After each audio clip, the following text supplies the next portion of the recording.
Russian Ambassador Alexei Borodavkin announced the manifestation of nationalist trends in Kazakhstan. He said, "Radical nationalists make completely unacceptable demands and slogans. These slogans are Russophobic, we should suppress them." Russian ambassador to Kazakhstan, Alexei Borodavkin, talked about Russophobia and nationalism in the country. He was answered by the Speaker of the Parliament Yerlan Kashanov, urging him not to be like propaganda and political scientists. Borodavkin said in an interview with a Russian propaganda resource that there is a manifestation of radical nationalist trends in Kazakhstan. He said, "The internet is filled with videos in which radical nationalists make completely unacceptable demands, slogans and so on. And these slogans are Russophobic." According to him, if the authorities of Kazakhstan need help in the fight against extremists and nationalists, Russia will be able to provide it.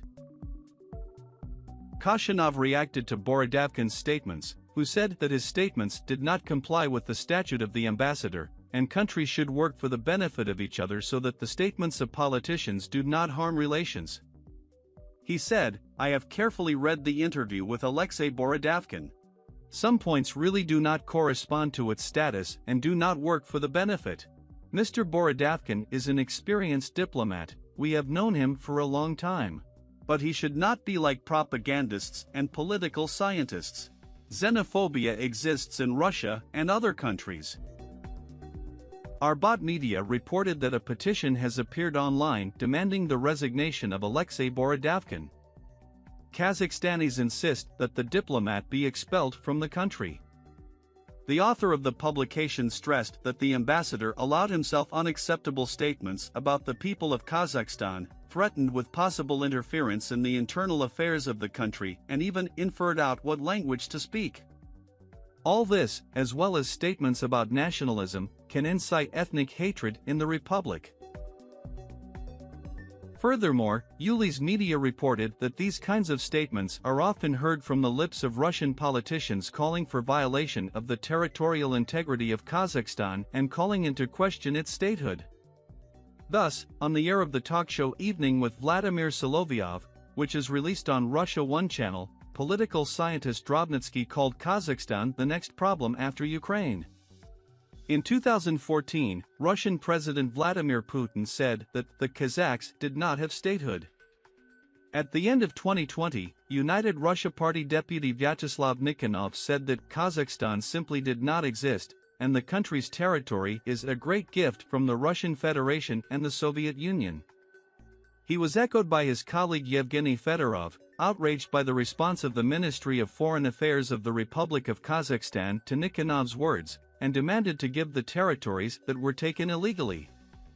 In April 2021, the then leader of the LDPR party, Vladimir Zhirinovsky, in response to the renaming of streets in Pavlodar, said that the Russian world will restore its borders and order will be restored. Similarly, a month after the beginning of the Russian military invasion of Ukraine, Communist Party deputy Sergei Sebastyanov called for Kazakhstan to be included in the denazification zone. Pro-Western analysts argue that Kazakhstan is on the list of former Soviet republics whose independence is now being threatened by Russia. According to them, Putin is using a similar playbook in Kazakhstan to one that he has used over almost a decade to threaten the sovereignty of Ukraine.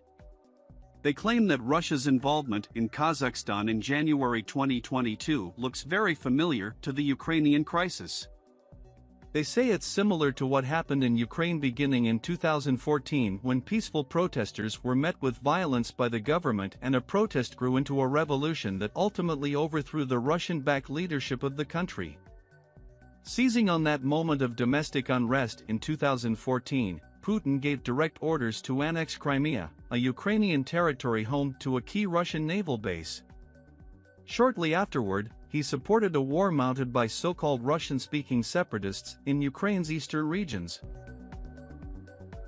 Putin's references to a Russian-speaking population in Kazakhstan are reminiscent of the experience of Ukraine's Crimea region. In April 2014, Russian soldiers appeared on the streets of Crimea, forced Ukrainian soldiers to leave their posts, and oversaw a referendum that allowed for Crimea to be integrated into the Russian Federation. The Russian Federation said then and continues to claim that its interest in Ukraine is a continued concern for the welfare of the Russian speakers in Ukraine, which in Russia's view is being oppressed. On the other side, Vladislav Inozemtsev defines the current process as Russia's third Cold War and warns the Russian authorities to be careful. He says, "We shouldn't forget that each time, Russia or the Soviet Union lacked the economic and technological might that would have given it the upper hand in the ensuing confrontation.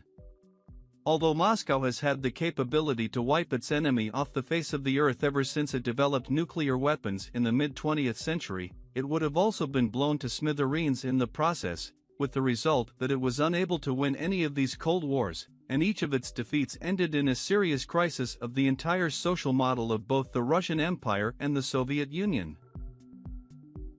In January 2022, Russian President Vladimir Putin claimed victory in defending Kazakhstan from what he described as a foreign-backed terrorist uprising, and promised leaders of other ex-Soviet states that a Moscow-led alliance would protect them too. He said he will never allow the occurrence of color revolution scenarios in the former Soviet geography. Kazakhstan's president has thanked the Kremlin for its help in putting down a coup, as Vladimir Putin said Russia's intervention proved Moscow could ensure stability in what it considers its field of influence. Kazakhstan blamed Islamists for the uprising, the worst episode of violence in the Central Asian nation's post-Soviet history. Putin said Kazakhstan had been targeted by terrorists, blaming the situation on unidentified external forces. The Russian leader pledged to stop color revolutions in other former Soviet states, a reference to uprisings that have happened in places like Georgia, Belarus, and Ukraine. Putin said, "The measures taken by the Collective Security Treaty Organization made it clear that we would not let anyone destabilize the situation at our home and implement so-called color revolution scenarios." He said he wished to emphasize that the troops had been sent to Kazakhstan only for a limited time. Putin told a virtual summit of the CSTO military alliance of ex-Soviet states that the body had managed to prevent the undermining of the foundations of the state, the complete degradation of the internal situation in Kazakhstan, and block terrorists, criminals, looters and other criminal elements. He said, "Of course, we understand the events in Kazakhstan are not the first and far from the last attempt to interfere in the internal affairs of our states from the outside. The measures taken by the CSTO have clearly shown we will not allow the situation to be rocked at home." According to Dmitry Trenin, military intervention in Kazakhstan is a significant move by Russia and is fraught with risk. If the Russian forces' mission were to expand, that would lead to the mass alienation of the Kazakh people from Russia, or even their outright hostility and resistance. This, in turn, would reverberate in Russia itself, where the first polls suggest that twice as many people oppose the dispatching of troops to Kazakhstan as support the move. Alternatively, if Russia succeeds in propping up the regime and making it more pro-Russian, not just in words, but also in deeds, then Kazakhstan, like Belarus, could become a more reliable ally and partner for Russia.